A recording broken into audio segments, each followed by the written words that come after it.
Birth certificates are federal banknotes. That's bullshit. Is there some kind of company that makes this shit or what? Doesn't sound right. Man. American Banknote Company is a subsidiary of American Banknote Corporation, and products range from currencies and credit cards to passports, driver's licenses, and birth certificates. In the USA, citizens have never obtained their original birth certificates. What they possess is a copy.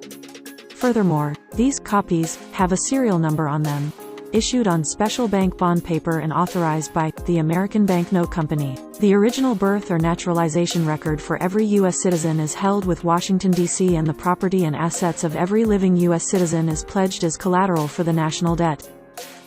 Every citizen is given a number, and each live birth is reported to be valued at $650,000 to $750,000 Federal Reserve dollars in collateral from the Fed. Hence the saying, "We are owned by the system," literally. Fact: the government recognizes two distinct classes of citizens: a state citizen and a federal citizen. Learn the difference now. There are hundreds of thousands of sovereigns in the United States of America, but I am not one of them. The sovereigns own their land in allodium. That is, the government does not have a financial interest in their land. Because of this, they do not need to pay property tax, school tax, real estate tax. Only the powers granted to the federal government in the Constitution for the United States of America define the laws that they have to follow. This is a very small subset of the laws most of us have to follow.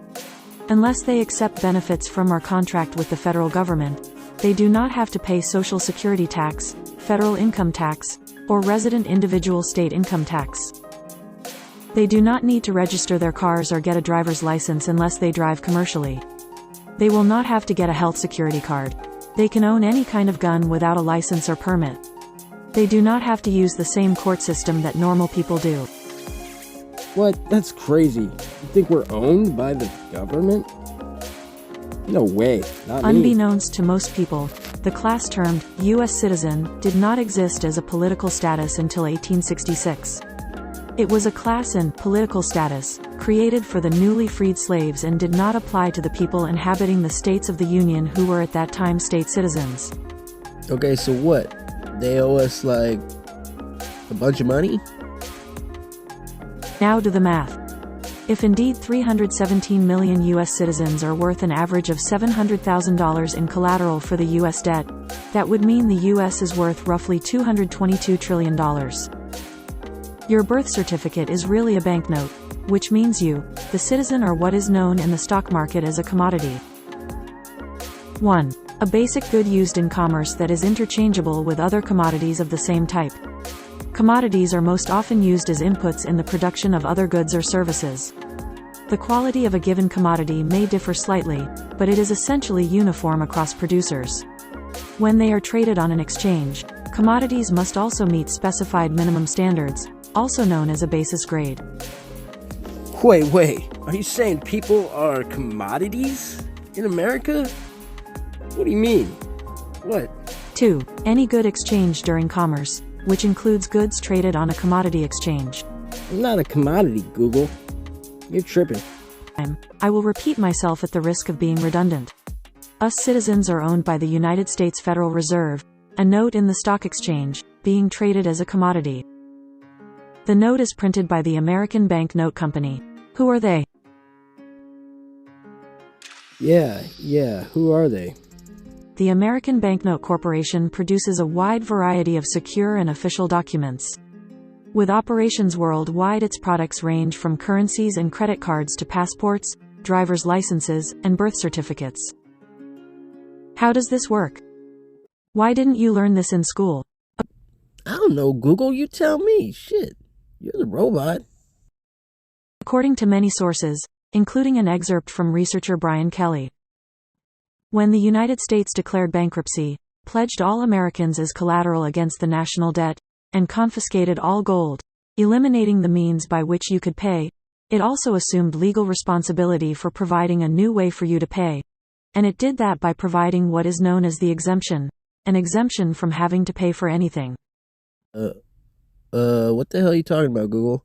I don't have to pay for anything?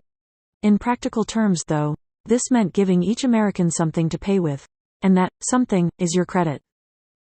Your value to society was then and still is calculated using actuarial tables, and at birth, bonds equal to this average value are created. I understand that this is currently between $1 and $2 million. These bonds are collateralized by your birth certificate, which becomes a negotiable instrument. The bonds are hypothecated, traded until their value is unlimited for all intents and purposes, and all that credit created is technically and rightfully yours.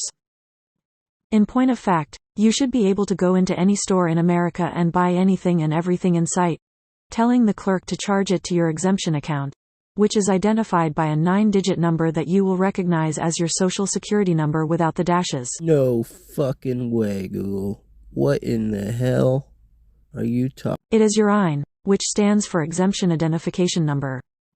The Federal Reserve Bank is not owned and controlled by the U.S. government, rather it is owned and operated by international families. You are owned by foreigners' bankers, and your physical body is a collateral bond that has been issued on all your future earnings, your children's future earnings, etc. Were you taught this in school? No.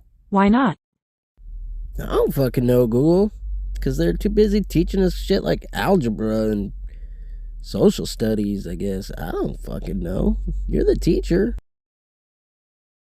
If this is indeed the case, how do you change your current status? That's what I'm asking you, Google. The fact is, thousands of citizens have already changed their slavery status by means of relinquishing the agreement and reverting to their sovereign status, inalienable rights, the status you were born with, such as constitutional rights of life, liberty, and property, which are not transferable and, thus, are termed inalienable. Questions to ask yourself. What type of person are you? What class of citizen are you? Can you change this status? Are you talking to me?